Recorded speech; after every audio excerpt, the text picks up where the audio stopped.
अगर अपनी बातों को घुमा फिरा के कहना हो ना, तो ये महेंद्र सिंह धोनी से बढ़िया कोई नहीं कर सकता है। और जिस तरीके से महेंद्र सिंह धोनी से कल पूछा गया और जिस तरीके का उन्होंने जवाब दिया है, ये तमाम सीएसके फैन अब ये बैठ करके सोच रहे हैं ना कि क्या सच में महेंद्र सिंह धोनी का ये लास्ट मैच था, या फिर महेंद्र सिंह धोनी अगले सीजन में भी खेलते हुए दिखाई देंगे। ये बहुत सारे सवाल जो तमाम धोनी फैंस या फिर सीएसके फैंस के मनों में चल रहे हैं।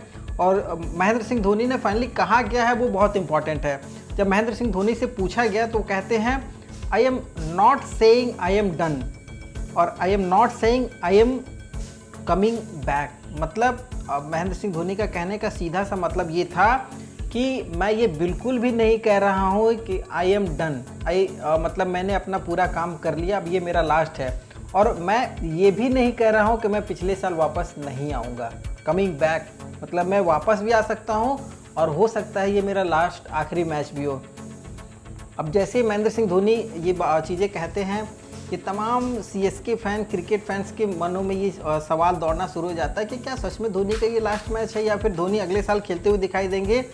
धोनी से उनकी फिटनेस को लेकर के भी सवाल किया गया तो कहते हैं कि अभी मेरे पास लगभग 4 से 5 महीने का समय है और उसमें मैं मेहनत करूंगा, कोशिश करूंगा। यहाँ से मैं सीधे रांची जाऊंगा, अपनी फिटनेस को देखूंगा। अगर मैं 200% खेलने के लिए फिट हूँ तो अगले सीजन में मैं फिर से हो सकता है दिखाई दूंगा। वहीं अगर बात करेंगे महेंद्र सिंह धोनी की परफॉर्मेंस को लेकर के, तो परफॉर्मेंस पे महेंद्र सिंह धोनी ने बहुत अच्छा जवाब दिया। उन्होंने ये कहा कि अगर परफॉर्मेंस के आधार पर किसी खिलाड़ी की रिटायरमेंट या फिर उसका क्रिकेट को लेकर के छोड़ना, ये जो फैसला होता है अगर परफॉर्मेंस के आधार पर होने लगे ना, तो 22 साल का कोई यंग क्रिकेटर क्रिकेट को छोड़ करके किसी दूसरे काम में लग जाएगा।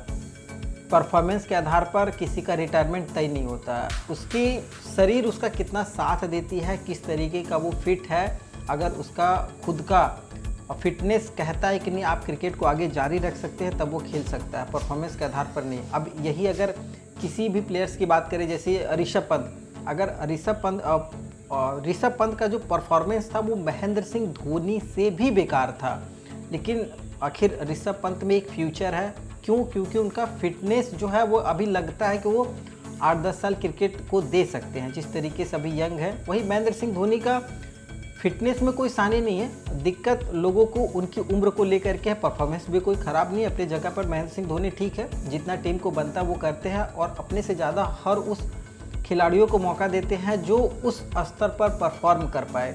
अब नए नए खिलाड़ियों को रिस्पॉन्सिबिलिटी लेने की ज़रूरत है। और सबसे अच्छी चीज़ ये लगी ना कि महेंद्र सिंह धोनी ने इस सीज़न में जिस नए नए खिलाड़ियों को लेकर के कमाल किया है, वो नए खिलाड़ी अगले सीजन में सीएसके के लिए हो सकता है कि तुरुप का इक्का साबित होंगे, जिसमें डेविड ब्रेविस की बात करेंगे, आयुष महात्रे की बात करेंगे। ये तमाम ऐसे प्लेयर हैं जो निकल करके आए हैं। वहीं अगर इस टीम के साथ अगले सीजन ऋतुराज गायकवाड़ जुड़ जाते हैं तो हो ना हो चेन्नई सुपर किंग वही पुराने वाली चेन्नई सुपर किंग कहलाएगी, जो एक तरफा पूरे आईपीएल में राज करती थी। और इस पूरे सीजन में जो चेन्नई की हालत हुई है ना, वो हालत किसी से छिपने वाली नहीं है। बहुत ख़राब परफॉर्मेंस हुआ चेन्नई की तरफ से।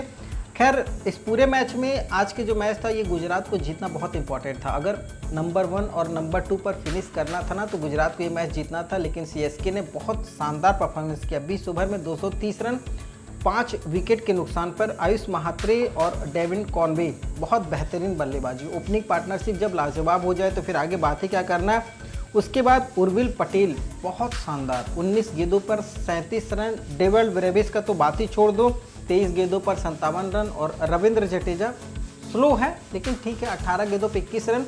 18 पे जहां 30 या 35 रन होना चाहिए तो वहां पर 18 पे 21 है। खैर ठीक है। अब लोग कह रहे हैं अगर यहाँ पर महेंद्र सिंह धोनी आगे रहते तो कुछ हो सकता और कुछ रन बढ़ जाता, तो ऐसा बिल्कुल भी नहीं होता, क्योंकि 18 गेंदों पर अगर 30 रन बना करके रविंद्र जडेजा खेल रहे हैं तो महेंद्र सिंह धोनी तो उनसे कम ही रहने वाले, तभी रविंद्र जडेजा महेंद्र सिंह धोनी से ऊपर आते हैं। तो हो सकता है ये 230 का टारगेट 180-90 तक ही पहुंचता। जहां है महेंद्र सिंह धोनी, जिस हिसाब से उनको लगता है जहां पर खेलना चाहिए वो उनके लिए परफेक्ट जगह है। ज़्यादा दिमाग लगाने की हमको और आपको ज़रूरत नहीं है। खैर अब गुजरात की बारी थी। गुजरात को ये मैच जीतना बहुत ज़रूरी था, क्योंकि अगर गुजरात ये मैच जीतती तो हो सकता है वो टेबल टॉप में फिनिश करती और जो नंबर 1 नंबर 2 पे टीम रहेगी उसको क्या फ़ायदा होगा ये बताने की ज़रूरत नहीं है। वहीं अब गुजरात जो है 147 रन पर सिमट जाती है और लगभग 83 रन से चेन्नई सुपर किंग ये मैच जीत जाती है। अब यहाँ पर जो टॉप 4 की टीमें हैं उनके बीच कड़ा मुकाबला है। खैर देखते हैं आगे क्या होता है इस पूरे IPL के प्लेऑफ में।